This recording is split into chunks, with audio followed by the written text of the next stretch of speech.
పోరాట సమితి తొడుమిదెబ్బ రాష్ట్ర కమిటీ పిలుపులో భాగంగా తెలంగాణ రాష్ట్ర వ్యాప్తంగా ఉన్నటువంటి 4 ఐటీడీఏ పరిధిలో మహాధర్నా కార్యక్రమాన్ని ఏర్పాటు చేయడం జరిగింది. కాబట్టి ఇట్టి విషయాన్ని గుర్తించి ఈరోజు ఆదిలాబాద్ జిల్లా ఉట్నూరు కేంద్రంగా మేము ఐటీడీఏ ముందర మహాధర్నా ఏర్పాటు చేయడం జరిగింది. గత రోజుల నుంచి పదే చెప్తున్నా కానీ ఈ ప్రభుత్వాలకు నిమ్మకు నీరెత్తినట్టుగా వ్యవహరిస్తూ ఉన్నారు.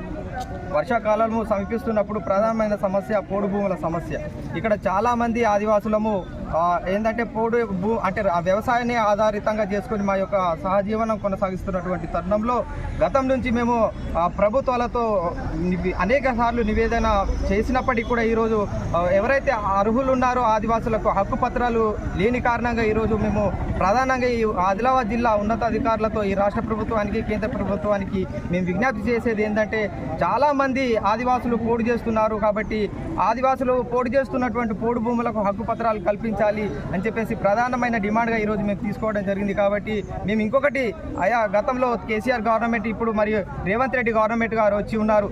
అంటే గతంలో కాంగ్రెస్ గవర్నమెంట్ ద్వారానే ఈ యొక్క 2006లో అటవీ హక్కుల చట్టం అని చెప్పేసి ఆదివాసులు సాగు చేస్తున్న వారికి హక్కు పత్రాలు కనిపిస్తున్నటువంటి మీరు తీసుకున్న నిర్ణయాన్ని మేము స్వాగతిస్తున్నాం. ప్రస్తుతం తెలంగాణ రాష్ట్రంలో కూడా కాంగ్రెస్ ప్రభుత్వం ఉంది. కాబట్టి తక్షణమే ఇట్టి విషయాన్ని ఆ పరిధిలో ఉన్నటువంటి శాఖల పరంగా వాళ్ళు సమీక్ష చేసి రీసర్వే చేయాల్సినటువంటి బాధ్యత ఈ ప్రభుత్వం పైన ఉందని చెప్పేసి మేము విజ్ఞప్తి చేస్తూ ఉన్నాం. తమరి ద్వారా మీడియా ద్వారా ఈ ప్రభుత్వానికి మేము విజ్ఞప్తి చేసేది ఏంటంటే కేవలం ఆదిలాబాద్ జిల్లాలోనే ఇప్పటి వరకు 30,000 హెక్టార్లలో సాగు చేస్తున్నటువంటి ఆదివాసీ వాళ్లకు హక్కుపత్రాలు కల్పించలేనటువంటి దాఖలాలు ఉన్నాయి. కాబట్టి తప్పకుండా మీరు ఈ ప్రభుత్వం ద్వారా రీసర్వే చేయించి మరి ఆదివాసులు సాగు చేస్తున్న వారందరికీ కూడా హక్కుపత్రాలు కల్పించి ఆ హక్కుపత్రాలు కల్పిస్తూనే వారి యొక్క ప్రభుత్వ సంక్షేమ పథకాలను కూడా వర్తింప చేస్తారని చెప్పేసి ప్రధానంగా ఈరోజు ఆదివాసులు పోటీ చేస్తున్నటువంటి హక్కుపత్రాల విషయంలో ఈ ఉన్నతాధికారుల ద్వారా రాష్ట్ర ప్రభుత్వానికి మేము తెలియజేయడానికి ముందుకు వస్తూ ఉన్నాం. అదేవిధంగా గతం నుంచి అంటే దాదాపుగా 2004 నుంచి ఇప్పటి వరకు ఏజెన్సీ డిఎస్సిని ప్రకటించలేకపోయారు. మేము ఏ గవర్నమెంట్ని మేము సానుకూలంగా స్పందిస్తాం. గతంలో మా ఆదివాసులకు మేము ఏంటంటే ఇప్పుడు స్వర్గీయ ఎన్టీఆర్ రామారావు గారిని మేము దేవునిగా భావిస్తున్నాం.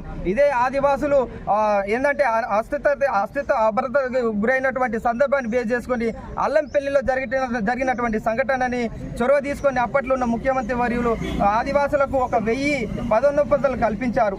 అప్పటి నుంచి ఇప్పటి వరకు కూడా ఏ ప్రభుత్వాలు ఈ ఆదివాసీ పక్షాన నిలబడతలేవు. కాబట్టి ప్రత్యేకించి ఈ ఆదివాసులు వారి యొక్క నిరుద్యోగ సమస్య వైదొలగాలంటే ప్రత్యేకించి ఏజెన్సీ డిఎస్సిని అంటే ప్రకటన చేయాలి, రిక్రూట్మెంట్ చేయాలని చెప్పేసి మేము పదే విజ్ఞప్తి చేస్తూ ఉన్నాం. దీనికి తోడుగా ఇవాళ గత ప్రభుత్వాలు 317 జీవోను తీసుకురావడం జరిగింది. ఈ జీవో వలన ఏంటంటే మా యొక్క అస్తిత్వానికి మనుగడకే ప్రశ్నార్థకం. కాబట్టి వెంటనే 317 జీవోను రద్దు చేయాలి.